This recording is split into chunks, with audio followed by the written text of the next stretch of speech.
გამარჯობა, მე ვარ გიგი რამიშვილი, ბრიტანული უნივერსიტეტის ასისტენტ პროფესორი და დღეს ჩემთან სტუმრად არის ივა კვენიკაძე, რომელიც ისაუბრებს მის სტარტაპზე, Counsly-ზე. ივა, გამარჯობა. გამარჯობა, მოგესალმებით, მადლობა მოწვევისთვის. ივა, თუ შეგიძლია მოგვიყვე მოკლედ რა შეეხება შენი სტარტაპი? Counsly არის ხელოვნური ინტელექტის კოლაბორაციული workspace-ი, გვაქვს რამდენიმე ფუნქციონალი, რომელიც ორგანიზაციებს ეხმარება, რომლებიდან უფრო პროდუქტიულები და უნაკლებ დროში შეასრულონ თავიანთი ყოველდღიური პროცესები. ანუ ერთგვარი გამარტივება არის სხვადასხვა ორგანიზაციის ყოველდღიური საქმიანობის, ხო, როგორც მივხვდი. ივა, თუ შეგიძლია რომ მითხრა პირველად საიდან წამოვიდა ამ სტარტაპზე და მე უკვე მოყვეთ როგორ განვითარდა. პირველად დავიწყეთ სულ სხვა სტარტაპით, სულ სხვა იდეა გვქონდა, რაზეც მუშაობდით და აი ამ მუშაობის პროცესში, როცა თითქმის ბოლომდე ვიყავით იმ იდეაზე მისული, განხორციელების თვალსაზრისით, გამოჩნდნენ ძალიან დიდი, ასე ვთქვათ, კონკურენტები უკვე საერთაშორისო ბაზარზე და აი მაგ მომენტში მოგვიწია, რომ ამგარიყავით და საერთოდ შეგვეცვალა ჩვენი მიმართულება და ჩვენი იდეა და ალბათ ეგ იყო ყველაზე დიდი დაბრკოლება. ანუ როგორც მივხვდი, აღმოვაჩინეთ, რომ ბაზარი უკვე გაჯერებული იყო, კონკურენცია მაღალი იყო, რომ იმ ბაზარზე შესვლას იდეაში აზრი არ ჰქონდა. და სრულიად შეცვალეთ, მოგვიწია შეცვლა და სულ თავიდან დავიწყეთ ფიქრი თუ რა შეიძლება რომ გავაკეთოთ და როგორ შეიძლება შევცვალოთ. ამ პროცესში ნელ-ნელა დავინახეთ ისეთ პრობლემები, რომლებიც ჩვენთვისაც ასე ვთქვათ აქტუალური იყო, გაუზიარეთ სხვებს და მივხვდით რომ მართლა არსებობდა ისეთი პრობლემა, რომელიც გადაჭრაზეც ჩვენ მუშაობთ და ნელ-ნელა მე პროცესის მომენტში, როდესაც დავიწყეთ უკვე მუშაობა კეთება, რამდენიმე ფუნქციონალი მივამატეთ, რაც ასე ვთქვათ, მივხვდით რომ ისიც აქტუალური იყო და ნელ-ნელა და ეტაპობრივად ჩამოყალიბდა, ასე ვთქვათ, ერთი მთლიანი პლატფორმა, რომელსაც რამდენიმე ფუნქციონალი აქვს დღესდღეობით. ივა, როგორც მივხვდი, სულ სხვა იდეა არსებობდა თავიდან და მერე სხვადასხვა გარემო ფაქტორებმა სულ სხვა მიმართულებით წაგიყვანათ, ხო? რა იყო ეს პირველადი იდეა, რაც მერე უკვე შეცვალეთ და განავითარეთ სხვა კუთხით? ხელოვნური ინტელექტის დახმარებით ვაკეთებდით, ასე ვთქვათ, სამართლის მცოდნე ხელოვნურ ინტელექტს, რომელიც მოქალაქეებს და ადამიანებს დაეხმარებოდა მარტივად მიიღოთ ის ინფორმაცია, რაც სამართლის კონკრეტული მიმართულება იყო. უკვე არსებული, რომელსაც აგრძელებთ, ამ გზაზე ეს როგორც ხვდები უფრო ფართოა, ხო? ფართო მიმართულებით ეხმარება ორგანიზაციებს გაიმარტივონ, ესე ვთქვათ, ყოველდღიურობა.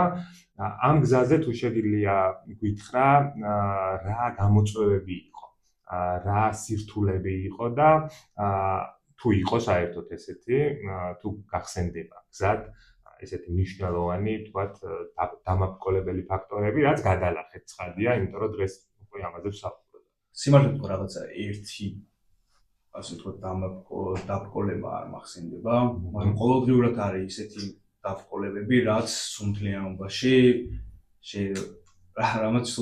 შეიძლება თავი მოიყაროს და დიდი ჩელენჯი გახდეს, ასე ვთქვათ, იმ გეგმაში, რაც იმ დღეს შეიძლება კონდეს სტარტაპს და კომპანიას და ეგ არის ალბათ ყველაზე დიდი წინაღობა, პატარ-პატარა რაღაცეების გამოჩენა, რასაც ასე ვთქვათ, შეიძლება არ ელოდე და უცბად არ საიდან გამოჩნდეს და ცალკე ასე ვთქვათ, დროის დათმობა იმ მიმართულებით დაგჭირდეს, რაღაც ჩამოუყალიბებლად და ასე ვთქვათ, ადაპტაციის იდეაში ყველაზე დიდი წინაღობა რაც შეიძლება სტარტაპს გამოჩნდეს და ჩვენ შემთხვევაშიც არის ასე ვთქვათ, მოულოდნელი პრობლემების წარმოქმნა.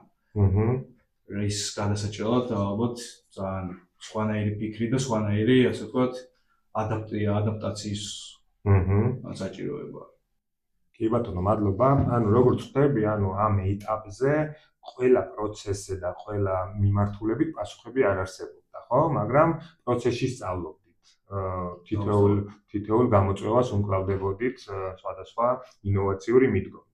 აი, უფრო დეტალურად თუ შეგიძლია მითხრა, რას გულისხმობდა ეს რო ჩავშალოთ თქვენი სტარტაპის ფუნქციონალები.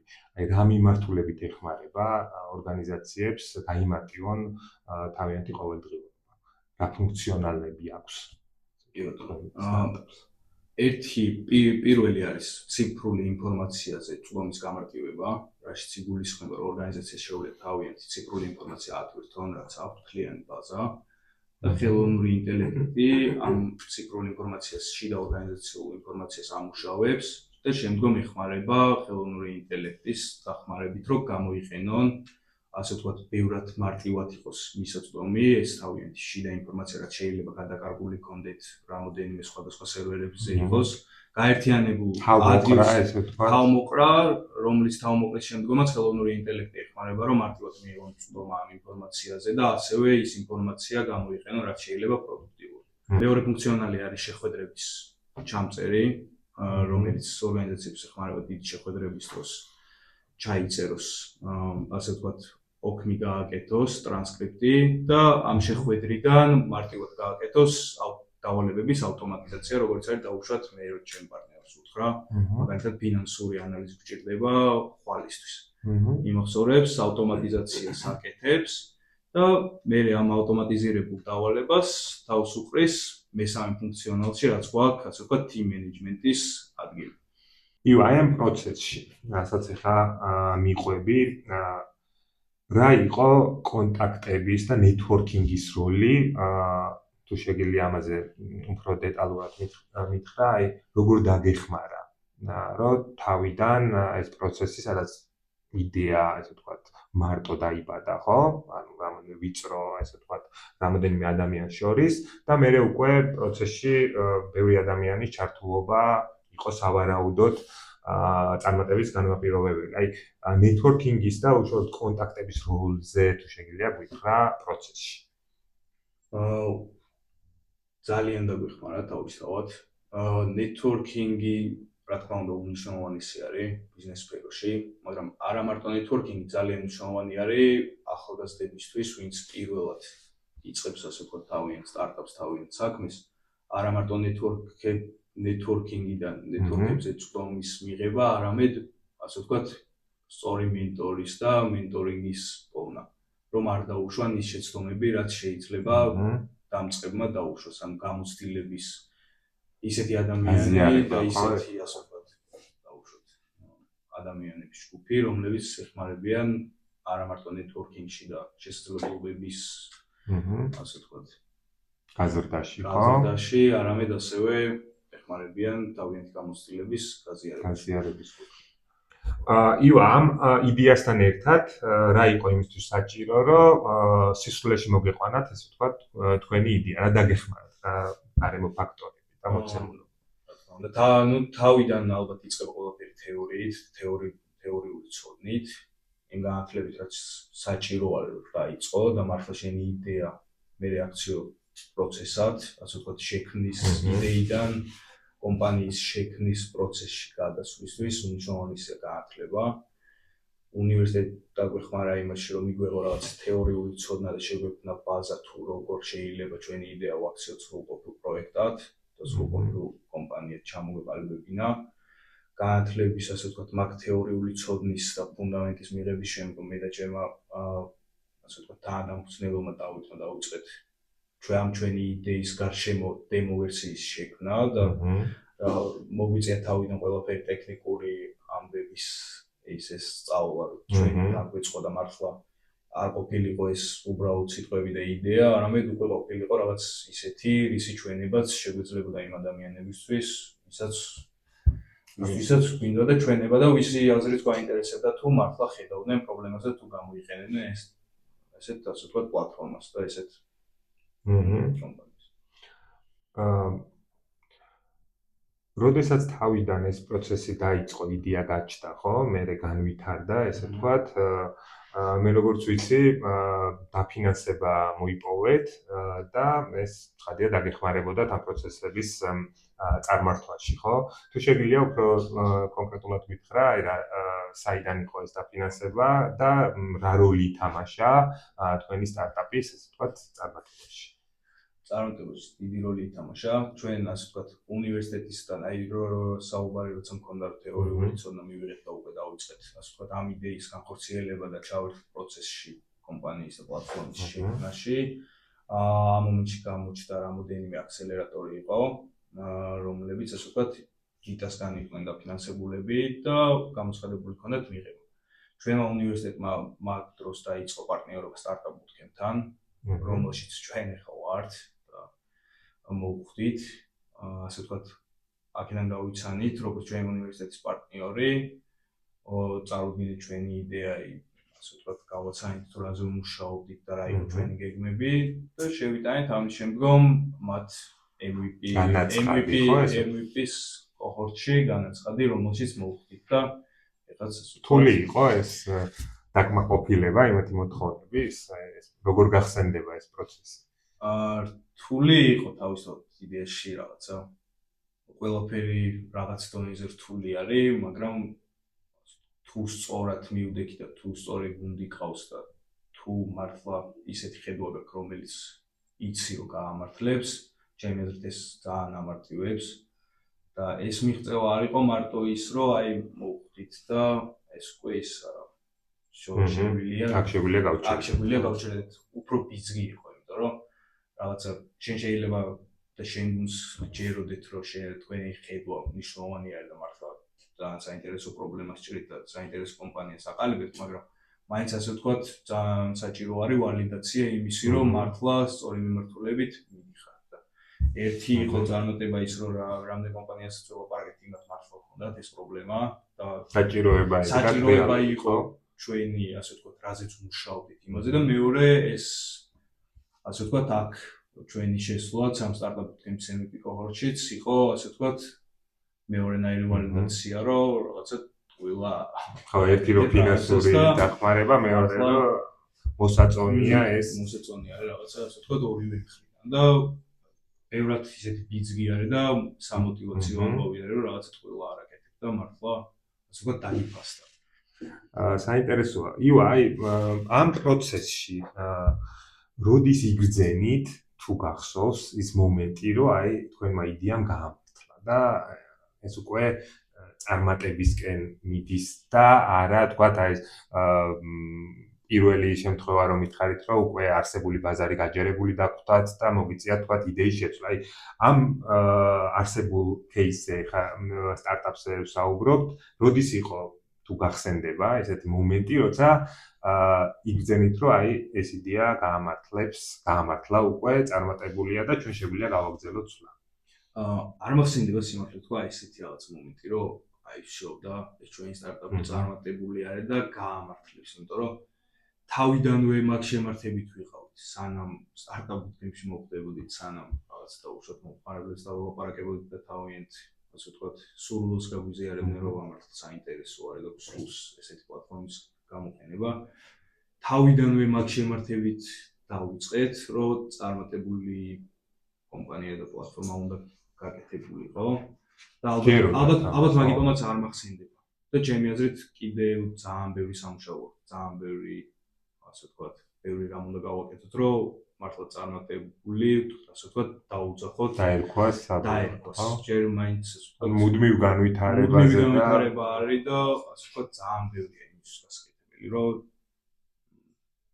მართლია ხელოვნური ინტელექტი თემა, რასაც ეფუძნება, ესე ვთქვათ, თქვენი სტარტაპი და რასაც იყენებს, ხო?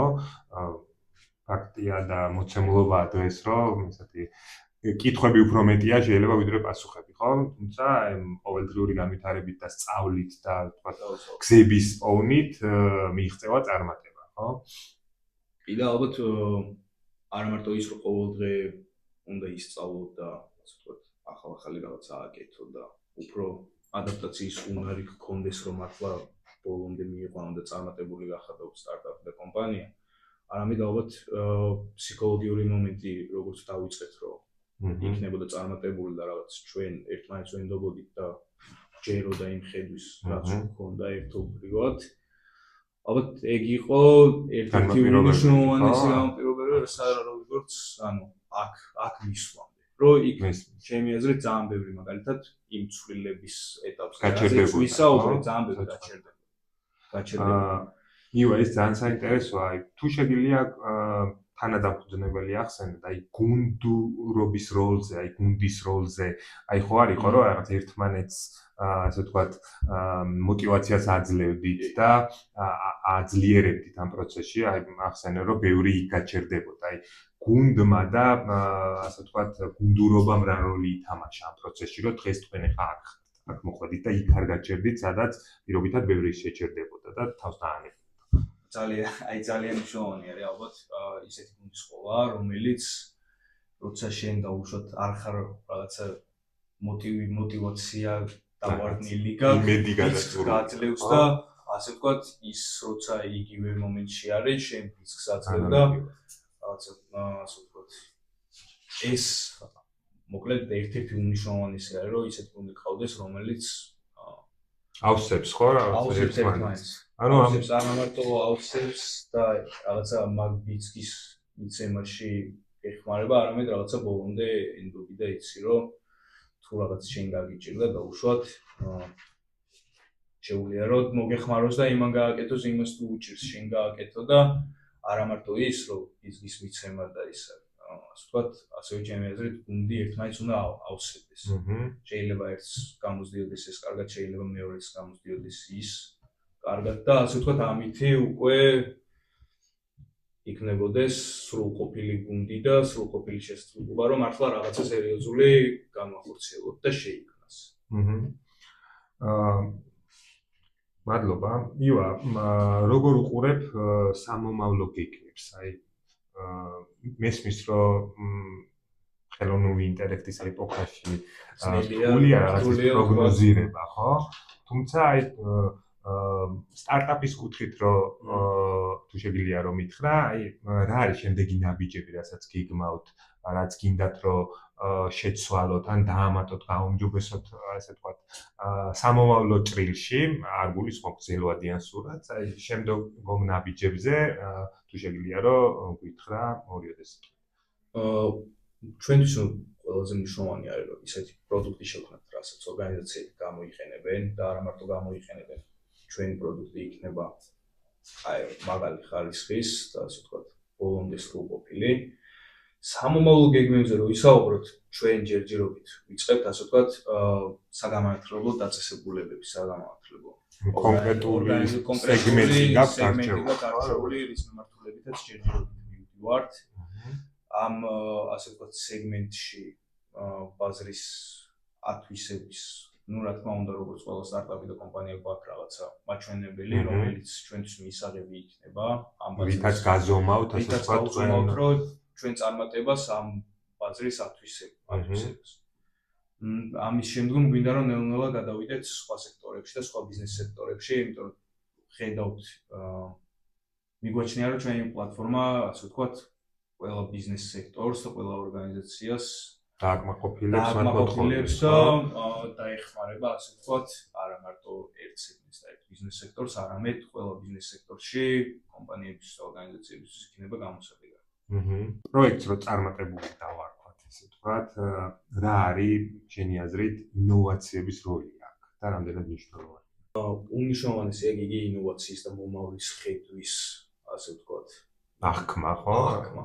ძალიან და არა მარტო ის, რომ უმნიშვნელოვანესი არის რაღაცა ინოვაციის გაკეთება და იმის ცოდნა და დანახვა თუ საით მიდის, იმიტომ რომ იმდენად სწრაფად და ასე ვთქვათ დინამიურია, ხო ეს პროცესი. რა თქმა უნდა, ხო, იმდენად სწრაფად იცვლება და იმდენად ბევრი ნიუანსი ჩდება გზადაგზა, რომ ძალიან ძნელი არის ამ მომავლის დანახვა, ინოვაციური პროდუქტის შექმნა და ასევე ერთ ვიტყვი, რომ ამ ინოვაციასთან რაღაც მომავლის ხედვასთან ერთად ძალიან, ასე ვთქვათ, სირთულეების შემოდის, იმიტომ რომ უფრო ძნელი და ძნელი ხდება ადამიანების დარწმუნება იმაში, რომ ეს მართლა ესე იქნება და ეს მოსალოდნელი არის და რაზეც მუშაობ, ის მართლა მისთვის მომავლის არის და მომავალში ძალიან დაჭირდება და ფეხი რო აუწყოს ადამიანმა, იმდენად სწრაფი ცვლილების მოლოდინი არ არის. და თავისთავად ძნელია უფრო რომ ინოვაცია და რაღაცა ასე ვთქვათ, სამომავლო აუხსნა და დაანახვა ადამიანს, იქნება ეს მომხმარებელი, იქნება ეს ინვესტორი, თუ ვინმე სხვა, რომ მართლა საჭიროება არის და აქეთკენ მიდის. ამიტომ ეგ ჩელენჯიც შემოდის. მაგრამ თავდაპირველად, რა თქმა უნდა, ინოვაცია და მომავლის ხედვა ალბათ ყველაზე მნიშვნელოვანი არის იმაში, რომ ისეთი პროდუქტი შეიქმნას, რომელიც მართლა საჭირო არის.